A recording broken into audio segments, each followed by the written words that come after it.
கிறிஸ்துவுக்குள் அன்பான கர்த்தருடைய பிள்ளைகளே, இன்றைய வேத வசனமும் ஜெபமும் 1 தெசலோனிக்கேயர் 4:11 புறம்பே இருக்கிறவர்களை பற்றி யோக்கியமாய் நடந்து ஒன்றிலும் உங்களுக்கு குறைவில்லாதிருக்கும்படிக்கு அப்படின்னு எழுதுகிறார். தேவனுடைய பிள்ளைகளே, புறம்பே இருக்கிறவர்களை பற்றி, அதாவது ஒருவேளை கர்த்தரை அறியாத ஜனம், அப்படிப்பட்ட ஜனங்களை எடுத்துக்கொள்ளலாம்.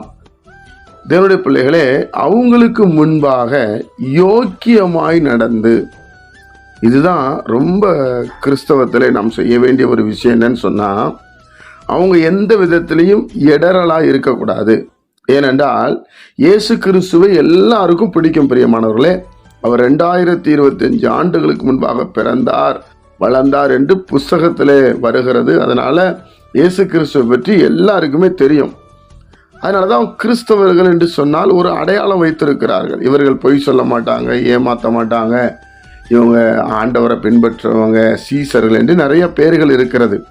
அப்போ நம்ம எப்போவுமே அதில் ரொம்ப கவனமாக இருந்து எந்த விதத்தில் அவங்க இடராம இருக்கிறதற்கு நம்முடைய வாழ்க்கை முறையை நாம் சரிப்படுத்தி கொள்ள வேண்டும் என்று வேத புஸ்தகம் சொல்லுது. பிரியமானவர்களே, அப்போ யோக்கியமாய் நடக்கிற காரியம் இருக்குது. ஒழுக்கம் யோக்கியம் ரொம்ப முக்கியம். பிரியமானவர்களே, அவங்க இடரக்கூடாது. இவங்க கிறிஸ்தவங்க.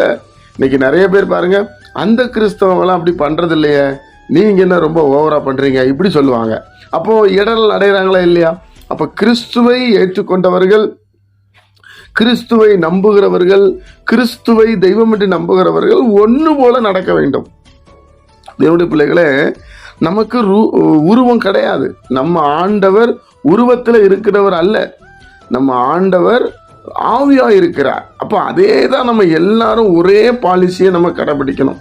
எல்லா திருச்சபையும் சரி, எல்லா சபைகளும் சரி, எல்லாம் பிரிந்து இருக்கிறோம். ஆனால் நம்ம வழிபடுகிறது ஒரே ஒருவர், ஆண்டவராக இயேசு கிறிஸ்து தான். அதில் எந்த மாற்று கருத்தே கிடையாது. அவர் தான் இந்த மண்ணில் வந்து மரித்து உயிரோடு எழும்பினார். தேவனுடைய பிள்ளைகளே, அப்போ நம்ம சரியாக நடக்கும்போது தான் புறம்பே இருக்கிறவர்கள் இயேசுவை ஆராதிப்பாங்க. இயேசு கிறிஸ்து தான் நித்திய ஜீவனுக்கு வழி, இயேசு கிறிஸ்து தான் ரட்சிக்கிறவர், இயேசு கிறிஸ்து தான் மரணத்தை குறித்து பயத்தை மாற்றுகிறவர். தேவனுடைய பிள்ளைகளே, அப்போ அவங்கள கர்த்தர் பக்கம் வர வேண்டும் என்று சொன்னால் நம்ம யோக்கியமாய் நடக்க வேண்டும். நம்முடைய வாழ்க்கை முறை சரியா இருக்க வேண்டும். உலக பிரகாரமா இருக்கக்கூடாது. சித்தப்பா என்ன நினைப்பாரு, மாமா என்ன நினைப்பாரு, அத்தை என்ன நினைப்பாங்க. தேவனுடைய பிள்ளைகளே, அப்படி இருக்கக்கூடாது. நாம் வேத வசனத்தின்படி தான் நடக்க வேண்டும். நமக்கு ஒரு பெரிய அதிகாரம் என்ன என்று சொன்னால் வேத புஸ்தகம். இதை இயேசு கிறிஸ்துவை பற்றி எழுதப்பட்டிருக்கிறது, பரிசுத்த ஆவியில் எழுதப்பட்டிருக்கிறது. அதனால கர்த்தருடைய பிள்ளைகள் நாம புறம்பே இருக்கிறவர்களை பற்றி யோக்கியமாய் நடக்க வேண்டும். இடரலாய் நடந்தால் நமக்கு ஐயோ. ஜெபிப்போமா? பிதாவே, உம்முடைய குமாரன் இயேசு கிறிஸ்துவின் நாமத்தில் வருகிறோம். இந்த நாளை எங்களுக்கு ஆசீர்வதித்து தாரு சுவாமி. உம்முடைய நன்மை நாள் நிரப்பும். நீங்கள் விரும்புகிறபடி வாழ உதவி செய்யும். இன்னும் கொஞ்சம் காலம் தான்ப்பா நாங்கள் வாழ போகிறோம்.